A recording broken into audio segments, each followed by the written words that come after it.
So, on my last ramble, I wrote that upcoming in my rambles would be Dependas, a drunk asshole story, or YouTuber patterns. And I'm going to go with the first one. We'll start with that one.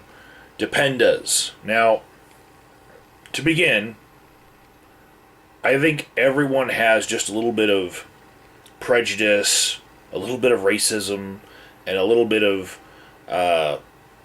sexism in them, you know?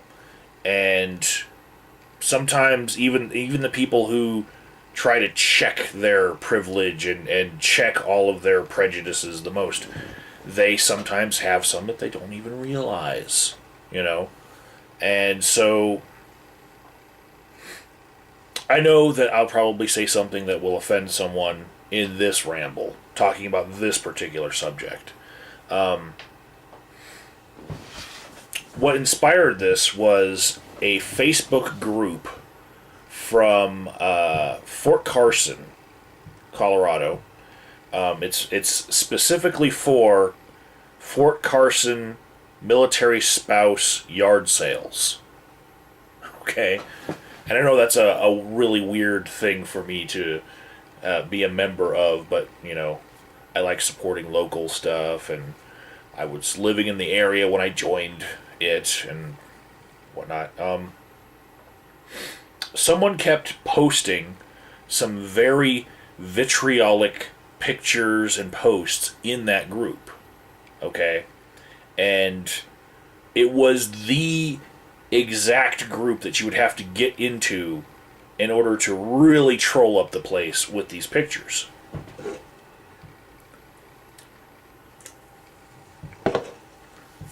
Now, in the pictures, there was a term that I've shortened to dependas, but the actual term that was used was dependopotamus. And even the word dependa is a new thing. Back in the day when I was a soldier, the term was tag chaser. You know, you have your ID tags that are around your neck, and there's a certain type of woman who wants to marry a soldier. New York City cops would say badge chasers, or at least I gather from watching Law and Order. But tag chasers, and it's a lot more politically correct to say tag chaser than dependopotamus, because you're now adding in that additional variable of emphasizing the weight of the people that you're talking about in a very derogatory way. So some people do use the term dependas without the potamus on the end, but there is some truth to the very hurtful joke in that while I was a soldier, I saw many enlisted men, especially lower-ranking enlisted men, that had very overweight wives, yes, and I never thought of it as being a tag chaser thing. I thought of it more as the army recruiting from the poorest dredges of society, and so, you know, poor people also correlate with bad eating habits, and there you have it, you know. Louisiana, very poor state, very heavy people. Mississippi, same way. So, you know, I would expect to see with an institutionalized poverty, you know, fat people. But the laziness aspect of it was something that was emphasized back in the day when I was in the service, that the dependa, the tag chaser, would be someone who marries a soldier basically in order to, you know, together as a unit, they increase his pay because they would get a basic allowance for housing, which would double a young soldier's pay. You know, whereas a single soldier like myself would not get that money. A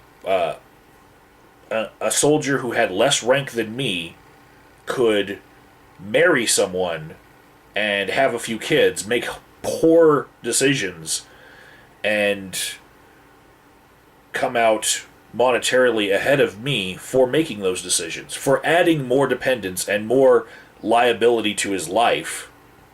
He's going to get paid more for it. And this was one of the reasons that I actually got out of the Army. One of my coworkers in particular, a lot of them did it, but one in particular was really bad. His name was Atkins. That's a very common name, but his wife would make doctor's appointments all the time, either for her when she was pregnant or for her children or just for her when she was not pregnant, whatever, every other day. And she did not have a driver's license and did not feel like getting one. So her husband had to take off work to go take her to her appointment. And it was something that the chain of command could not stop him from going and doing if it was a legit doctor's appointment. And she was really good, i.e. every other day, at getting him out of work. And instead of eating at the chow hall that I did with all the grade C foods that were cooked, worse than prison food shit, he was going to the cafeteria in the hospital, which was a little bit better. And he was eating with his wife, which was a benefit for her. She got to see a little bit more of her husband. But, I'd come back from lunch and he still wouldn't be back from whatever appointments, and I'd be picking up the slack. I'd be left holding the bag, picking up all the drop balls, so to speak. But I saw that as very unfair, the whole system being unfair, and that was one of the things that actually fit into my reasons to leave the military, was because I was terminally single at the time, didn't find anyone that I felt like scamming for, because that's just not the type of person that I am, and didn't fall in love. So, I got out of a system that didn't reward me for being shrewd in my life decisions. So,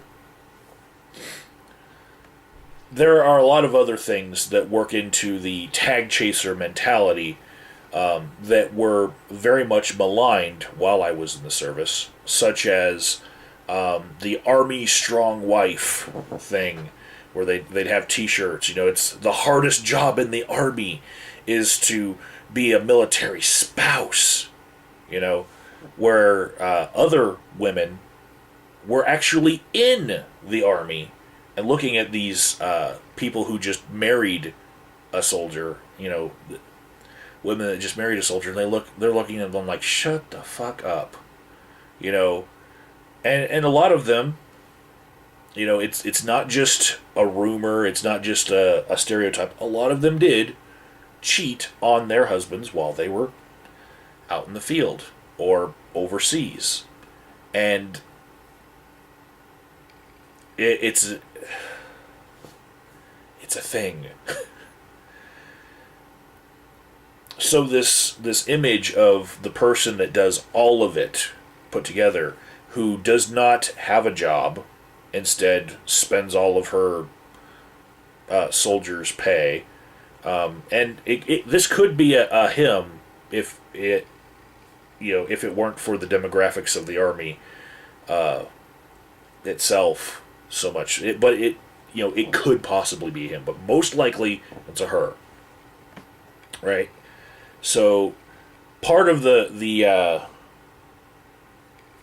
maligning that I was used to back in the day was that there were cadences that were sung while we were marching that would talk about Jody, and Jody was this fictitious Air Force airman who would be having sex with your wife while you were gone away.